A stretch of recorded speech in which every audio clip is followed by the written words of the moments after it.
Here we go then. So this is a bit of a fun video today. We've got a two-tone paint job, black roof, silver car, doors off, all that good stuff. Quite an interesting job. You've got to try and deal with the fact that it's two-toned, and then sort of go ahead and look at the fact that the door's off, and I'm going to be doing like localized repair within the door shirt. Concentrate on matching the door colour, blending it into the front, all sorts of good stuff. So you'll see here I'm just applying the black to the roof, and the reason for this, in my own brain, how I like to do it, is this is a downdraft booth, so any overspray is going to suck anything sort of in the air downwards, and you're thinking, oh well, you don't want that because it's going to go across the silver on the door. Try to think of the colour code. I'm pretty sure it's KCA. Again, it's sort of a Peugeot Vauxhall Group. General Motors, if you're in the US, shout out to the guys in the US. But yeah, again, we can do it in two stages. We do it sometimes in this workshop. You see my arm's obviously being tired there. I mean, this place we've got a lot of roofs. We would get bird lime, as we call it. Essentially bird poo. That'll be nice because I'm on YouTube. But if you leave that on your car, your roof, your bonnet or whatever for way too long, it will actually eat into the paint. So that's one of the reasons we have to repair these roofs quite a lot. But you'll just see here that I think there's a little couple of bits of primer on there. So I'll just do the full roof black, and then what you'll notice here is I'll run out there and I will get the water-based degreaser. And the reason for this is I'm going to take the degreaser and I'm going to fix any overspray that lands on the panel. You'll notice here as well, I do try and stay away from the quarter panel here, and I'm just air drying. I don't know what you call it. Would they be A, B, C, D pillar? No, C pillar? God knows. The back end of this car, I've stayed away from the A pillar on the front, and all I'm trying to do is make sure that that's dry enough, because I'm going to tape it up. Again, following the logic that the downdraft booth is going to pull any overspray towards the floor. When I come to paint the quarter panel, or I'm doing this all in one hit. That's what I was saying before. Sometimes we'll paint the roofs first, send the car back round, and then do the panels. But it's a waste of time. But just using this technique that I'm doing here it's just my favourite kind of way to do it. I'll interrupt myself here with a quick advert from one of our customers, Adam Smith, using the PainTeX UV chip repair kit, and he's done a cracking job. So I'll leave a link in the description if you're interested in one, and on with the video.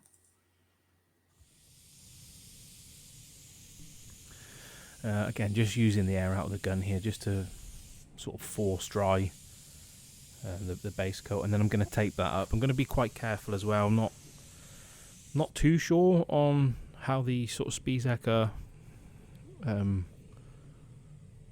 water base would take to be covered, putting tape on it and all that sort of stuff. So you see here what I was saying with the water-based degreaser. Now you can, well, not you can see, but there's not that much paint on the panel. Any overspray. So, but all I'm doing is just double checking. I'm making sure that there's nothing on there. Give it a good clean. Oh, you can see there that on the cloth actually that it doesn't look that bad, but there is. Again, that downdraft is pulling the overspray that I did have down over the silver. So I'll just pretty much give the tops of it a quick wipe. Now, not that it's a trick, but just cover it up. Again, it's one of these things. It's not being wild when you're applying the silver underneath here. Obviously, the metallics will get in the air, and I actually do think when we come to unmask it before clear coat, I'll actually end up blowing in a little bit of black over the top. But again, it's kind of what I was getting at. As long as you're not being wild and flicking it all over the place when you try to do your blends and stuff, you want to keep the paint not angled down so much, but I'm not going to point the gun anywhere near the roof. There's no need to be that aggressive. So I don't know. I don't think you would do it on a normal job. So again, just looking for my gun, and you'll see here, it's just about being a bit more controlled around those areas where the black is taped up. I'm not doing these big crazy blend movements with my arm. I'm waving my arm around here like you could see it. But yeah, I'm not being crazy with it. I'm trying not to chuck it up in the air. You'll see I'm spraying towards the wall instead of towards the car. Just little things just to stop any potential overspray going that way. Again, it is being drawn towards the floor. You'll see I'm pointing it away from my what do you call it? Sort of localized repair within that door shut. I'm keeping the gun away from there. And then just paint as normal here. Put one coat on, sort of 80% wet. Let it do its thing, sort of 75-80% wet. And then I'll just back the gun up a little bit and do the effect coat. I don't know what I keep doing here. I don't know if I'm trying to turn my headphones into the next podcast or whatever I'm listening to. Keep playing with my AirFed there for some reason. Try to jam my finger in the side of it in between my hood, maybe. See what Joe Rogan's talking about, probably. I mean, let me know in the comments. Do you guys listen to stuff when you're painting, or is it just me? Oh, of course it's not just me. But I do joke about it. I'm a bit of a robot now. I've been doing this for sort of 20 years. Pretty much since I left school, so it's, I've been doing it for a long time. So I can, again, not switch off. Look at what I'm doing here. I don't need that. No thank you. But not that I can switch off, but a lot of it's quite robotic for me. So I just try to listen to podcasts, audiobooks, anything like that. Anything that I'm interested in, really, I can try and get a bit more knowledge on. And you can see on the tape that I put up there on that top of that C pillar or whatever it is. Just checking here as well. Look, don't want that. The overspray hasn't gone up too high, which is exactly what I'm looking for. I do not want overspray up there. The worst thing the worst thing to happen would be for me to have to try and redo a large area of that roof. Now, I'm kind of not playing with fire, but it's a metallic black roof. So if some sort of tornado sweeps through the booth and it's somehow got in the middle of the roof, the odd little speck of silver, it's not going to hurt because it is a metallic black. But as you'll see, when I remove the tape, there is a little bit. So it's one of these things, and I'll go over it when I do it, but turn the air pressure down, angle it away from the silver, same sort of thing, and just lightly puff it in, and then that way we've saved on, like I was saying, we sometimes, depending on the job, or even the painter, some painters don't like doing it. They would paint the roof, we'd do a run of roofs, and then you'd send the car back round to do the panels, and it's not really, again, this shop's more of efficiency. We want numbers.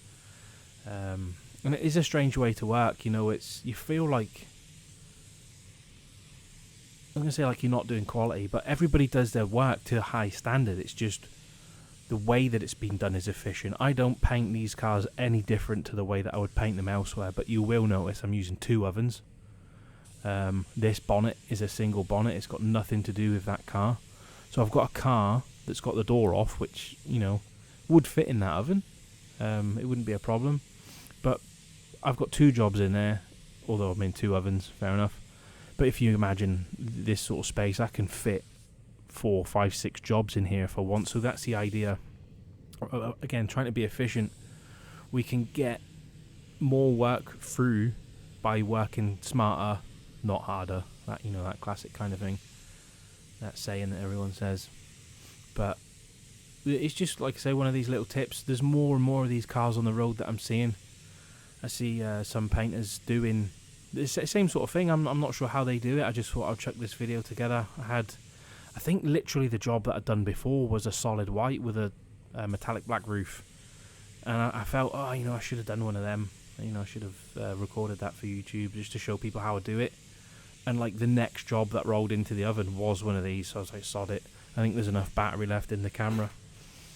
Depending on what way I roll these videos out, is a blue tinted clear, and if you look out this window here, I think the car's outside. Sort of out that window, there's the back end of that tinted clear job. But yeah, you can't really see on camera. I do try and get close in so you can see. But now this is all dry, it's been flashed off, everything's all good. When we clear coat it, obviously clear coat doesn't care what colour it is underneath it, you just put it on and off you go.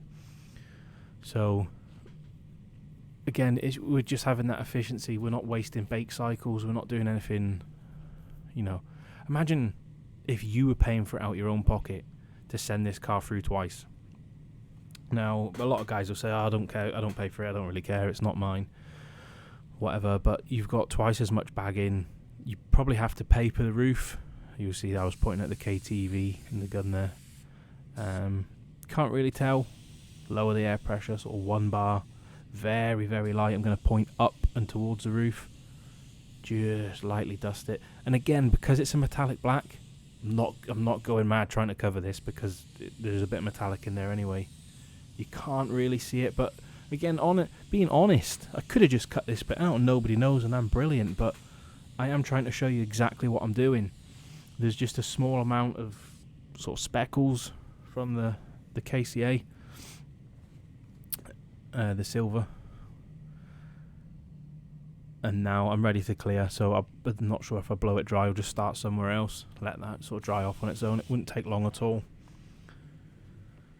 But yeah, like I was saying, if this is your car and you're doing it 2 or 3 times, you'd probably want to paper the roof. I don't know if you guys know about things like bag rash, but essentially if I paint the roof and then pull the plastic sheeting over the top, because it's still releasing solvents and stuff in there, you'll end up with like a weird pattern, almost like the marbleizing effect that people do. They spray the silver on the plastic sheeting or whatever and they dab it on the black.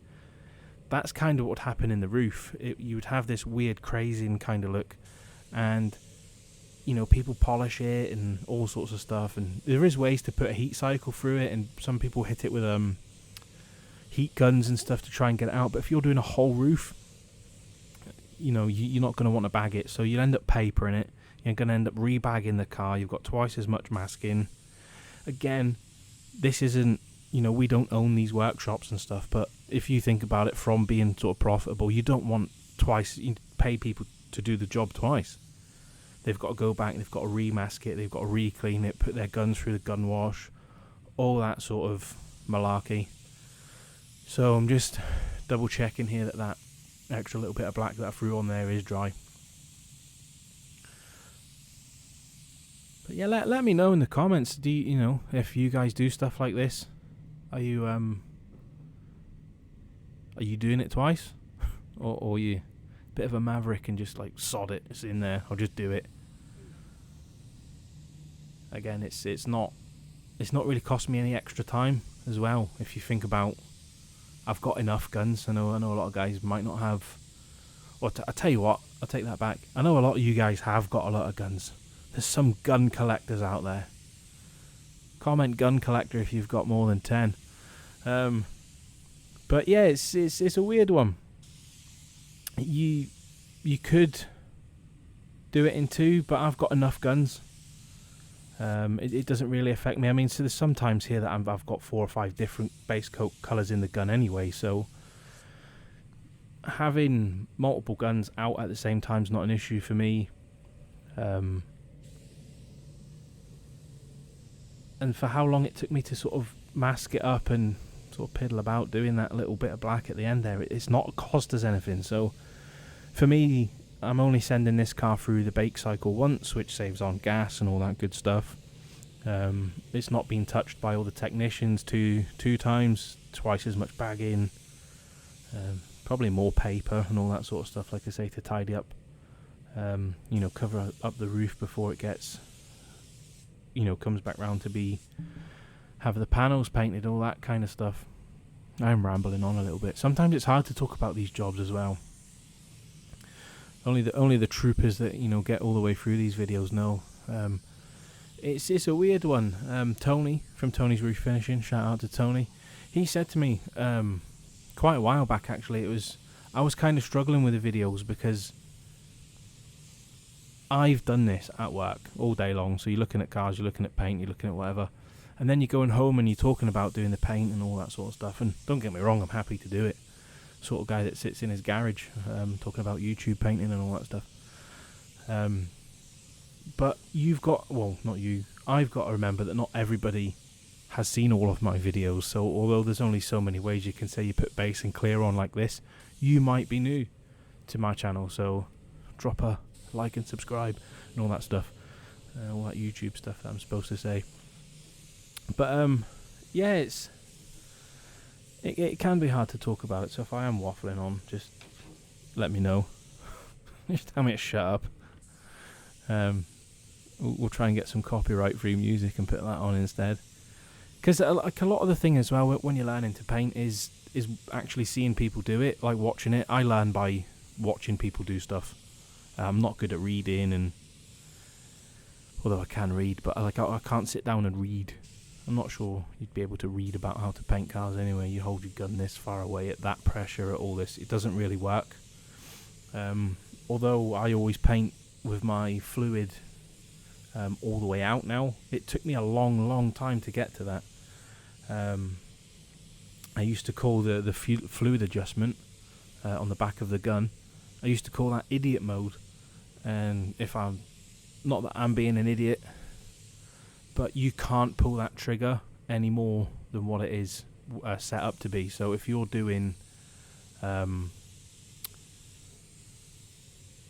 if you're presetting it, everybody will say, oh, you wind it in and wind it all the way in so it won't turn anymore, and you wind it out 3 turns, or some guys will start it from the back where you've put it in and you'll turn it in so much and all that sort of stuff. I used to have mine set up at like 2.5 turns out for colour and clear, and I knew no matter how hard I pulled the trigger, that would only allow out so much paint. And I don't think that that's something that you could read in a book or try and learn about. I do think there's some stuff that you could probably read to would help you understand a little bit, things like polishing and sandpaper grits and understanding what them grits are good for and that kind of thing. But the practical knowledge of painting is probably something that's easier to watch. You can gauge kind of my arm speed. I mean, arm speed's not something that they're going to tell you about. You'd be able to read about, or put in a comment on one of the Facebook groups where there's a lot of helpful guys in there and what have you, but they're not going to be able to say, oh, you need to move at this speed, because not everybody's set up to move at that speed, kind of thing. It's just not natural for some people. So I mean, I tend to go at different speeds. First coat's probably a lot quicker than the second for me. You see, I'm doing left-handed and right-handed here. I've just swapped over because my arm's probably sore. Again, I had a roof to paint before this one. It's just one of them things that you pick up through time. So I don't know, a bit ambidextrous now with painting.